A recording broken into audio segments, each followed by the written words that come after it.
Mi nombre es Susana Pérez, voy a estar haciendo el segundo parcial de equinos y voy a responder a las preguntas.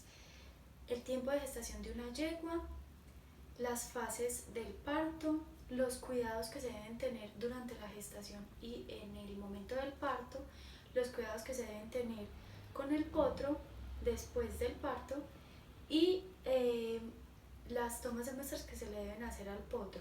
También vamos a hacer un caso de deshidratación de una yegua de 500 kilogramos con un porcentaje de deshidratación del 8% y una reposición en 4 horas. Entonces voy a empezar con el tiempo de gestación. Entonces el tiempo de gestación puede ir entre 320 a 350 días. Esto sería aproximadamente 11 meses y puede variar, va a tener un mes en el que se puede dar ese parto.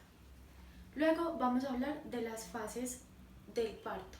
Las fases del parto son 4, entonces vamos a tener la primera fase que va a ser la fase prodrómica, en donde vamos a tener, esta fase se da 8 semanas antes del parto y vamos a tener la laxitud de los ligamentos pélvicos y se va a ver que el anca de la yegua se cae y pierde su fuerza. Vamos a tener el llenado de la ubre que se da aproximadamente 15 días antes del parto y vamos a tener una mucosa vaginal seca y elástica. Luego vamos a tener la segunda fase, que es la fase de la dilatación. Esta fase se da aproximadamente 2 horas antes del parto. Aquí vamos a tener más que todo la dilatación del canal del parto. Esta dilatación se da por varias hormonas, pero la principal es el cortisol, que va a ser producido por el feto, generando así un estrés fetal y va a producir que se dé el parto. Vamos a tener la oxitocina, que ayuda a la contracción de los músculos uterinos, y la prostaglandina. Luego vamos a tener la tercera fase o la fase de expulsión. Esta fase se da más que todo, vamos a tener más que todo la contracción de la musculatura uterina para hacer la expulsión del potro. Se da 30 minutos antes del parto y pues vamos a tener pues el parto en sí. Y por último está la secundación o la involución. Esa sería la cuarta fase.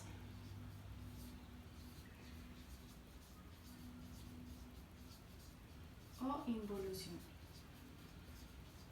En esta fase vamos a tener más que todo la expulsión de la placenta, que se debe expulsar por completo para prevenir alguna infección, y vamos a tener la involución del útero, y esto se da después del parto. Bueno, ahora vamos a hablar de los cuidados que se deben tener durante la gestación. Entonces vamos a hablar más que todo de la yegua y de aspectos que se deben estar vigilando, que nos van a avisar cuándo va a ser el parto o si hay algún problema en el parto. Entonces lo primero va a ser que a la yegua le debemos dar concentrado de lactancia. Este concentrado le va a aportar la energía suficiente para poderle dar pues las energías que necesita al potro. Vamos a tener que va a haber un ejercicio, pero ese ejercicio debe ser poco, pero aún así se debe hacer un ejercicio. ¿Por qué? Porque se van a estimular músculos que van a ayudar en el parto.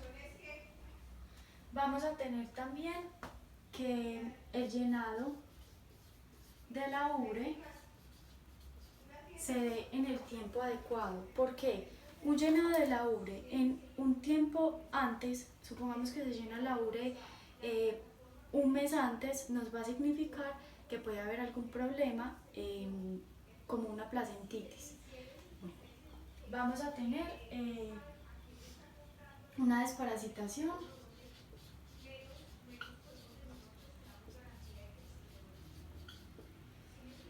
que se debe hacer 2 meses antes del parto y una semana después del parto. Y ya vamos a empezar a hablar de los cuidados que se deben tener durante el parto.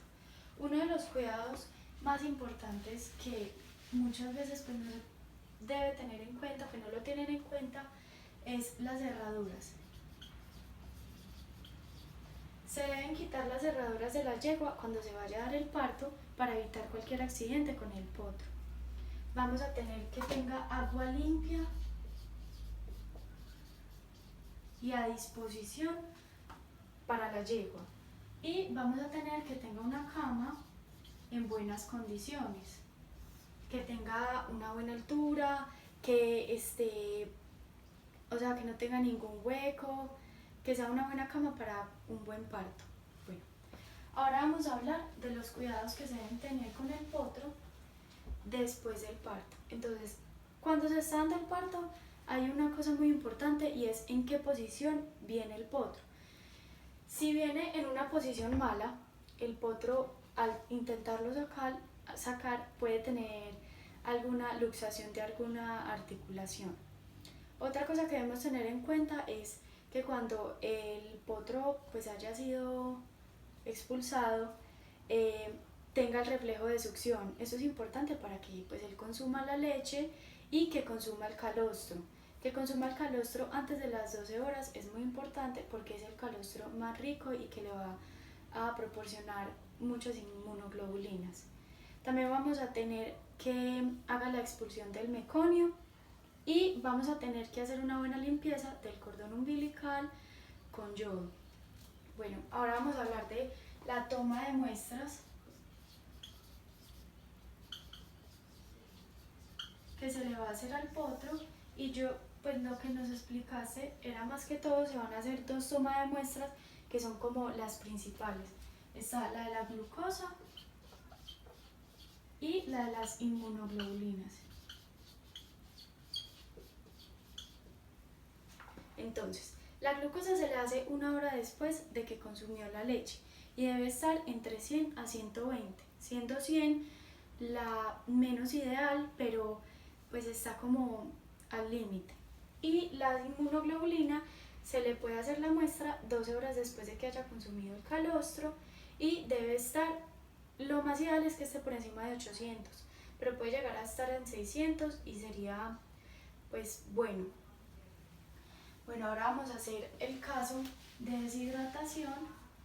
Entonces vamos a tener una deshidratación del 8% con una yegua de 500 kilogramos.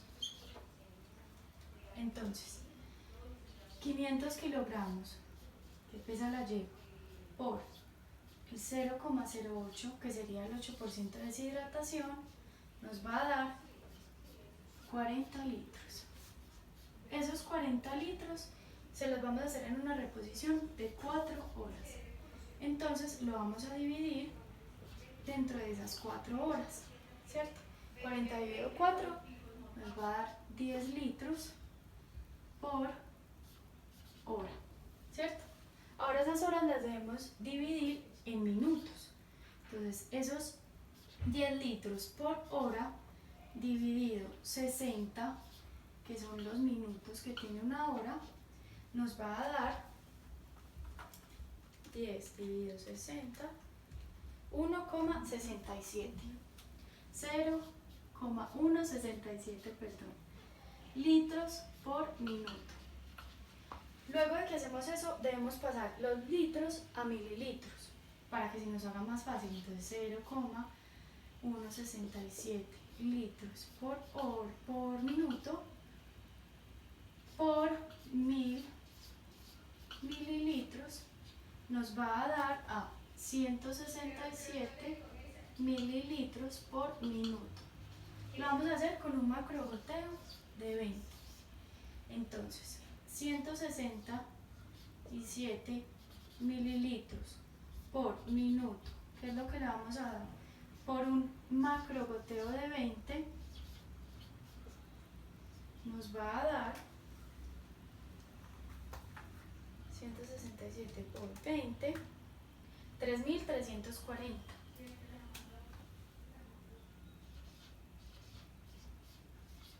Gotas por minuto. Entonces la reposición va a ser 3340 gotas por minuto durante 4 horas. ¿Listo?